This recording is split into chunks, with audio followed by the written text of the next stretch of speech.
Meus amigos, que o amor de Jesus possa nos envolver, fazendo vibrar em nossos corações as virtudes que necessitamos. Que estejamos todos sintonizados com Jesus, com o seu amor, para que possamos colher as bênçãos que chegam para nós todos os dias, mas sempre que estejamos abertos para recebê-la. O tema do nosso estudo de hoje é casamento. Casar, adaptar-se, ajustar-se. Todos nós precisamos ter um cuidado muito grande com os conceitos superficiais que temos sobre casamento. Às vezes nós achamos que estar casado com uma pessoa é uma garantia para o resto da vida. Só que existe um detalhe. Casamento não é mágica. Casamento é uma instituição abençoada, pois representa uma evolução espiritual. E, naturalmente, devemos fazer o máximo para cuidar desse relacionamento. No Evangelho, nos diz o seguinte: o que Deus uniu, o homem não separa. Qual seria o maior ensinamento dessa passagem? Somos nós refletirmos. O que Deus une precisa constantemente do cuidado humano. Colocarmos em prática essa passagem, somos nós lutarmos contra as coisas que o mundo tem a nos oferecer e conseguimos permanecer onde o Pai nos coloca. Cuidar do nosso casamento para que ele não venha acabar. O que Deus uniu, o homem não separa, não é fórmula mágica. Vai exigir muito do casal. Muitas pessoas dizem assim: estou casada há tantos anos. Mas se nós não casarmos com o companheiro ou a companheira todos os dias, o casamento vai perdendo a força. Porque colocar em prática essa passagem depende do empenho dos dois. O casamento pode acabar, sim, porque quando eu não cuido dessa semente, essa semente não germina, ela morre, ela acaba. Os casamentos que acabaram não foram cultivados, a semente não germinou. Sabemos que casamento é uma excelente oportunidade de crescimento para aqueles que sabem aproveitar. Só que nós temos que lembrar de uma coisa. Antes de decidirmos casar, precisamos casar conosco. Sabem por quê? Porque o outro vai nos mostrar tudo aquilo que insistimos em guardar. Colocar uma aliança no dedo, que é sempre representado pelo dedo da mão esquerda, quer nos ensinar que estamos colocando aquela pessoa que decidimos nos unir no coração. E muitas pessoas pensam assim: será que as nossas dificuldades nos relacionamentos é porque fomos inimigos em outras vidas? Certamente que não. No Evangelho segundo o Espiritismo, Kardec nos deixa claro: em uma família reencarnam espíritos afins, que têm afinidade, para que um possa ajudar o outro. Podemos receber também um desafeto de outras vidas? Sim, mas isso não é regra. Mas aí pode surgir uma outra pergunta. Mas por que os casamentos são tão difíceis? E a resposta é clara.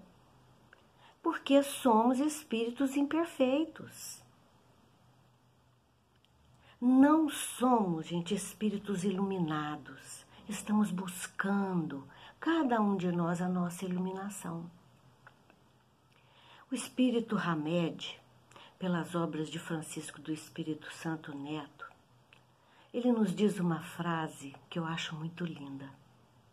Nós, seres humanos, somos incomparáveis. Que a nossa única semelhança é a nossa diferença. E por causa das nossas diferenças, há grande dificuldade em relacionar. Olhem a importância de trabalharmos conosco a alteridade, aprender a conviver com o que é diferente. Só que nós queremos que todos façam a nossa maneira.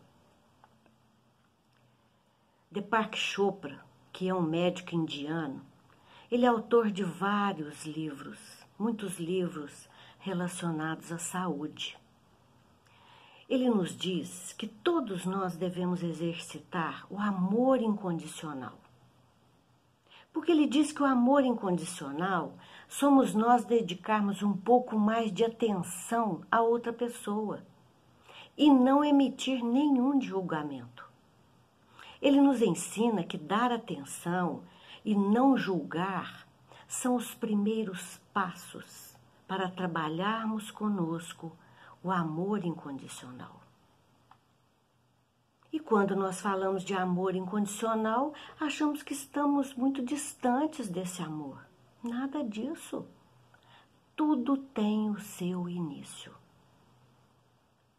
No Evangelho tem outra frase que eu acho muito bonita, que nos ajuda no trabalho do amor incondicional.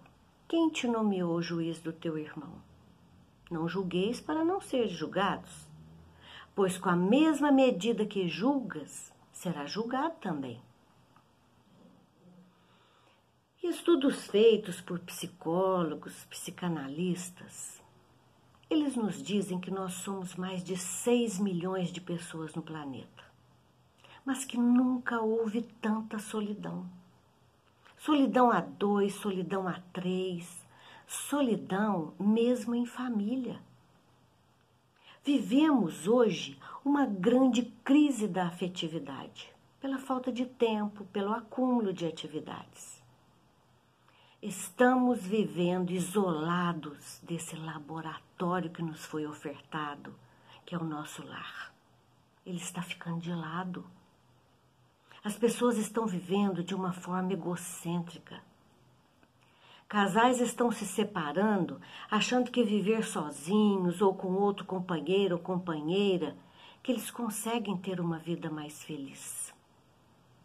Aristóteles nos dizia que somos seres gregários, precisamos muito um do outro. Já ouvimos muito as pessoas dizerem: não preciso do outro para viver. Se vocês querem saber, precisamos do outro, sim. Termos uma pessoa se relacionando conosco, somos nós termos, gente, um professor ao nosso lado. Se a vida é uma escola, o relacionamento afetivo é uma universidade. Nós aprendemos muito com o outro, porque o outro, ele funciona como espelho. Ele vai nos mostrando as nossas sombras, as nossas imperfeições. Kardec nos diz que a missão dos espíritos aqui na Terra é de autoaperfeiçoamento, concorrendo para a harmonia das leis de Deus no universo. Olha que bonito. Vocês sabem o que todos nós precisamos aprender? Que nenhum relacionamento humano é só resgate. Porque o objetivo da providência divina é pacificar. E o que nós precisamos mudar?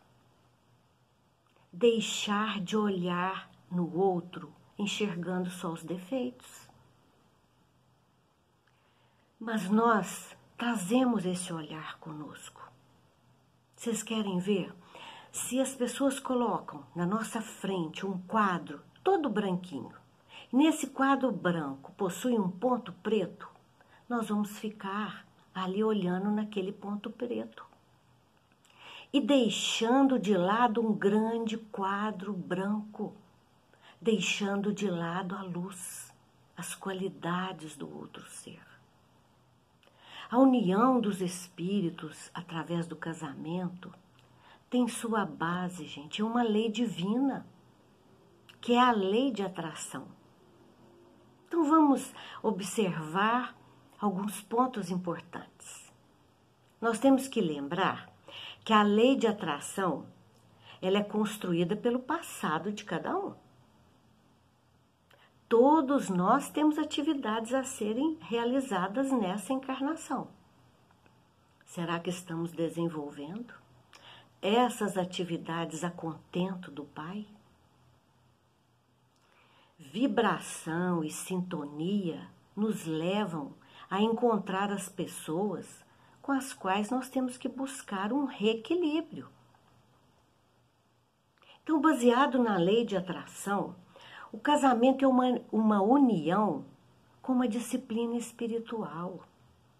Duas pessoas se unem com o objetivo de realizar algum trabalho espiritual. Vocês sabem por quê? Porque casamento é a grande experiência de sair de si mesmo. Sabem para quê? Para dividir, renunciar, ceder, aceitar, respeitar, compreender, perdoar. O casamento é como se fosse para nós uma experiência que nos traz uma visão de um caminho espiritual, pois nos torna mais maleáveis.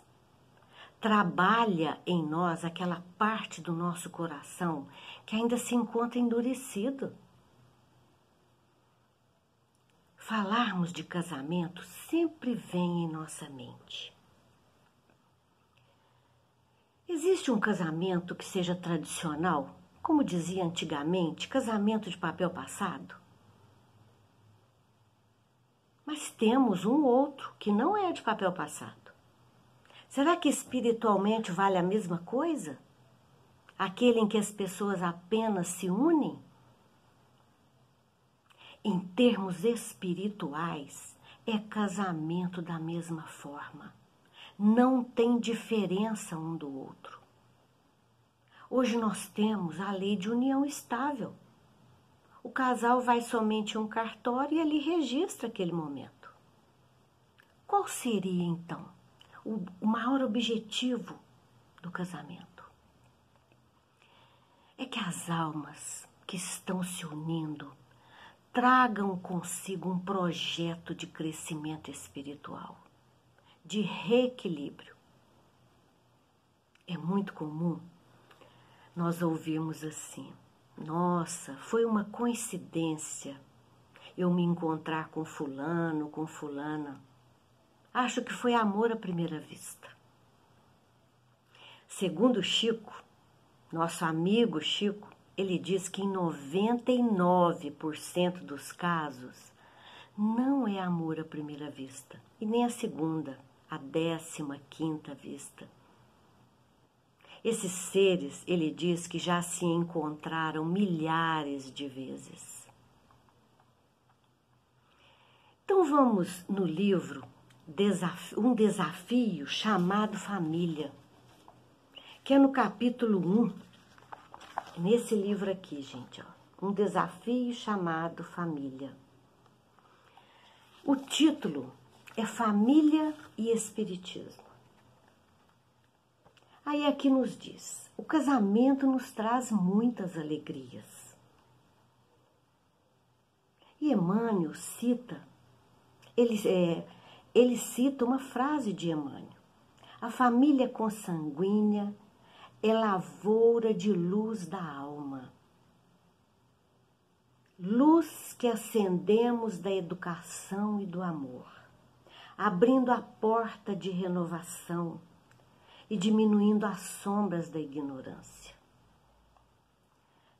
A união nos ajuda nos momentos mais difíceis, porque a gente sabe que temos uma pessoa ao nosso lado, nos dando forças, dividindo conosco aquele momento.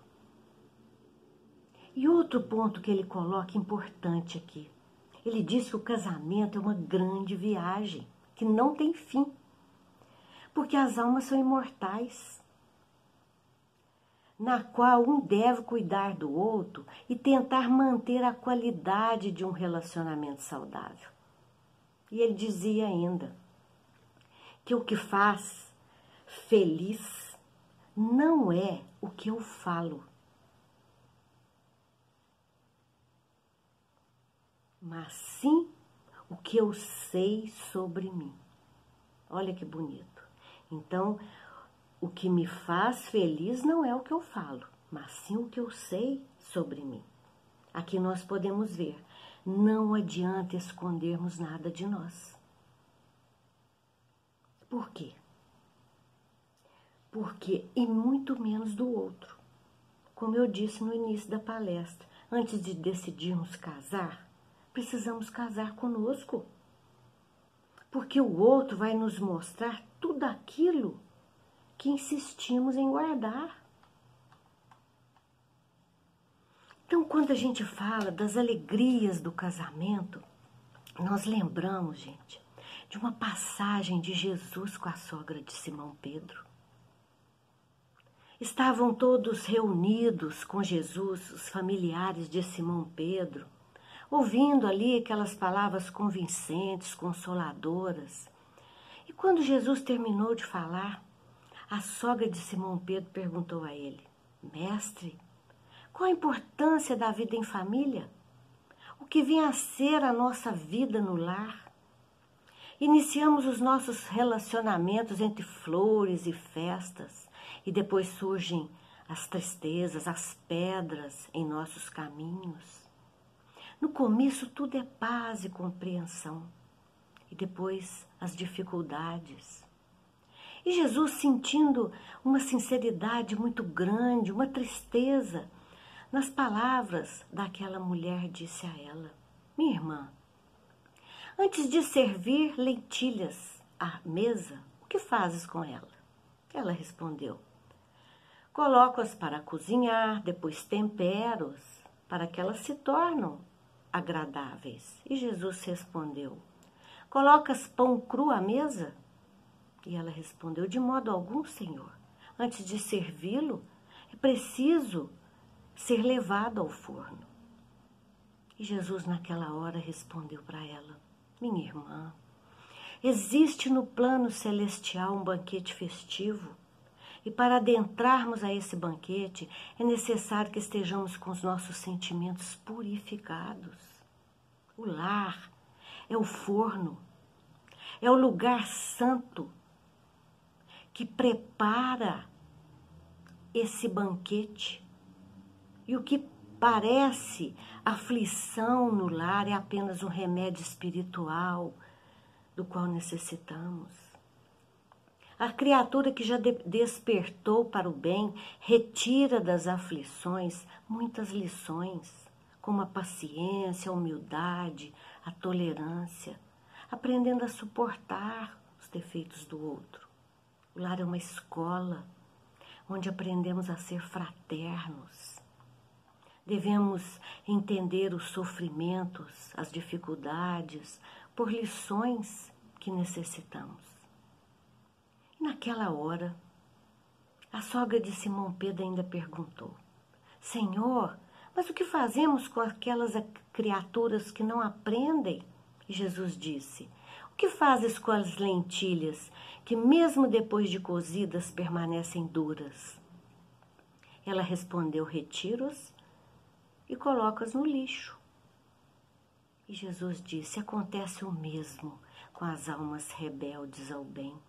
A morte é a grande selecionadora. Os corações que permanecem endurecidos serão lançados fora, até que estejam prontos para reformar-se. E ele terminou dizendo: Feliz daquele que perdoou, suportou e amou. Este sim penetrará no banquete festivo. Então, essa história de Jesus com a sogra de Simão Pedro, nós podemos retirar dela 2 pontos muito importantes para nós. O primeiro deles, a importância do lar como laboratório para germinar as sementes do bem. E nesse laboratório, nós aprendemos a trabalhar conosco respeito, aceitação, a perdoar, para que a gente possa adentrar a esse banquete. Aqui nós podemos ver que o Evangelho, ele cita para nós os 2 tipos de família que existem. Ele diz que as famílias pelos laços espirituais e as famílias pelos laços corporais. Que as famílias pelos laços espirituais, o Evangelho nos diz, são duradouras, se perpetuam no mundo dos espíritos. Mas as famílias pelos laços corporais, ele diz que são frágeis, como a matéria, se extinguem com o tempo. E muitas vezes elas dissociam moralmente. Aí nós podemos pensar, como podemos vencer o orgulho, o egoísmo, para que a gente aprenda a construir famílias pelos laços espirituais? Primeiro ponto, sabermos que todas as pessoas que se casam é para serem felizes. O segundo ponto, o casal que não conversa sobre os problemas que enfrentam não tem como superar. Nós não temos o hábito de viver o enfrentamento. O que quer dizer isso? É uma oportunidade que temos de dizer ao outro o que nos aborrece. Às vezes nós ficamos guardando coisas que depois, mais para frente, vai ser muito pior. Aí nós temos que lembrar do que o Evangelho nos ensina. São as curas, gente, que nós temos que buscar conosco. Mas somos nós que vamos realizar essas curas. O Evangelho diz, curar os nossos ouvidos, a nossa fala. Os nossos ouvidos, eles estão viciados. Ouvimos o outro à nossa maneira e não como ele está dizendo. E quando estamos sendo visitados pela ira, ouvimos equivocadamente. Aprisionamos o outro no meu ouvir doentio. Falamos demais, somos cruéis com o outro, às vezes, gente, pela fala. E com o tempo, tudo isso vai acumulando. E com essas pequenas coisas que surgem, o adultério. O que a gente pode entender? O que significa adultério? As pessoas dizem assim, fulano ou ciclano cometeram adultério. Isso quer dizer, quem cometeu o adultério violentou seu valor próprio. A traição é um ato profundamente indigno, porque quem mais a pessoa deve respeitar é ela mesma. Ainda que ninguém descubra essa traição, ela está presente na mente e do coração dessa pessoa. Escutamos muito as pessoas dizerem assim, fulano traiu ciclano, precisamos mudar essa fala. A pessoa não trai o outro, a pessoa se trai. Porque ela trai um valor que ela mesma traz consigo, que não é correto para se ter um bom relacionamento. Podemos avaliar como uma chaga da humanidade, porque a pessoa constrói um projeto de vida com o outro, um projeto de crescimento espiritual, e um deles destrói tudo. No livro Sexo e Destino, Emmanuel, pelas mãos abençoadas do Chico, ele nos traz aqui, um grande ensinamento. É esse livro aqui, gente. Emmanuel nos fala muito das tragédias que conhecemos. Guerras, extermínios, homicídios, mas que existem outros males muito maior, talvez silenciosos, que são as tragédias íntimas, as lesões afetivas. E hoje nós podemos ver quantos homicídios entre casais, quantos lares desfeitos, quantos desafetos que não deram conta de conviver um com o outro. Os nossos relacionamentos, eles seriam muito mais felizes se nós oferecêssemos para o outro um pouco mais de caridade. É isso que Emmanuel está nos dizendo aqui. Se eu tivesse mais tolerância dentro da minha casa, se eu tivesse mais cuidado com o meu comportamento. Quando nós não cuidamos do nosso comportamento, machucamos muito os que estão ao nosso lado. Por isso que Emmanuel nos fala aqui das separações. Ele diz que muitas vezes um casal, ele tem tanta dificuldade em manter o relacionamento que é preferível a separação, para não chegar à traição. E o Evangelho nos diz: separou aqui na terra o que já está separado lá no plano espiritual. Quando um casal sente que o ciclo fechou, que uma das partes não quer mais, qual é a alternativa que se tem? Seguir adiante. O divórcio é um fechamento de ciclo. Deixa claro aqui. É necessário trabalhar a aceitação. E não podemos esquecer, Deus está ao nosso lado. Só que temos que lembrar, as crises são muito comuns nos relacionamentos. Cabe ao casal se abrir para conversas francas. Só que precisamos lembrar, sempre existe uma perda. O preparo para um casamento é um grande investimento de tempo, de energia, de sonhos.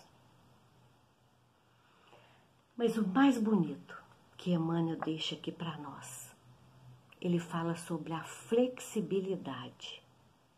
A separação, por não conseguir cumprir o compromisso assumido, não atrapalha no processo evolutivo, porque de modo algum estamos esquecidos pelo Pai. Podemos e devemos continuar a vida fazendo novas opções, porque ele diz que a vida é um espaço para aprender e crescer, amar e iluminar. Sozinhos ou em uma relação conjugal. Aí aqui eu lembro de Santo Agostinho, quando ele nos fala que o ser humano aqui na Terra tem um vazio no seu coração do tamanho de Deus. Olha que lindo. E uma família, que nós temos que lembrar também, que não seja constituída por um homem ou uma mulher, e sim por casais do mesmo sexo. Poderíamos considerar um casamento?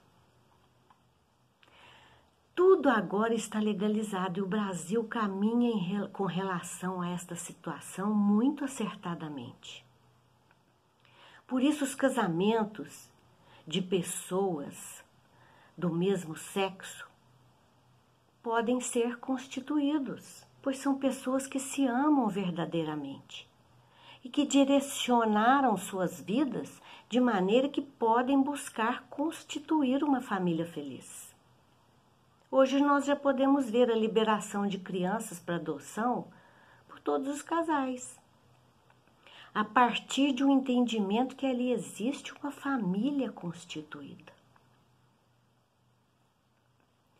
No Livro dos Espíritos, quando a gente estuda lá na terceira parte as leis morais, na lei de sociedade, Kardec nos ensina que somos amparados pelo alto constantemente.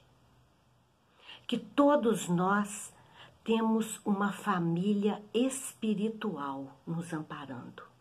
Estão conosco o tempo todo, com o objetivo de nos mostrar o melhor caminho. Vocês já imaginaram? Se eles resolvem a nos abandonar, o que seria de nós?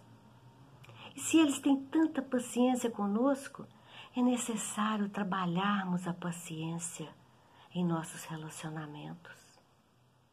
Jesus nos ensina com propriedade como buscar um casamento saudável.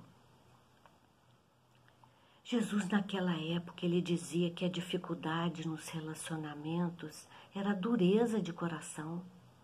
Podemos ver que isso ainda continua existindo. A dureza de coração não nos deixa construir o relacionamento. Duas pessoas que querem construir de forma conjunta um lar em paz, não existe receita, mas o diálogo e o desejo do bem tem que prevalecer. Casamento saudável não é um casamento sem problemas, e sim um casamento de pessoas que dão conta de forma equilibrada dos desafios que possam aparecer. A experiência do casamento, ela é desafiadora. Nas lutas que o casamento apresenta, a alma consegue um burilamento espiritual que será difícil de conseguir em outras atividades. Por isso nós vamos concluir lembrando novamente de Santo Agostinho, que ele nos ensina a interrogar ao final de cada dia.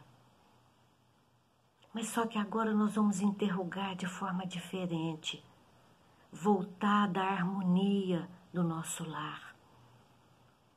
Como tratei meu filho, meu marido, minha esposa hoje? Estou sendo tolerante com as pessoas ou estou descontando no outro as minhas insatisfações?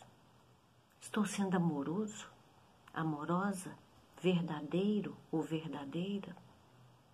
Como estou com relação à fidelidade ao outro? Preciso zelar por aquilo que é um valor para mim. Passar e levar a uma vida mais refletida. Sem honestidade, meus amigos, não há alegria, não há felicidade. Tenhamos todos gratidão à vida. E não olhemos apenas para o problema, para a dificuldade. Ao lado de todo problema, de toda dificuldade, nós sabemos que está ali, cheio de bênçãos a todos nós. Por isso, meus amigos, nunca devemos desistir da força do amor.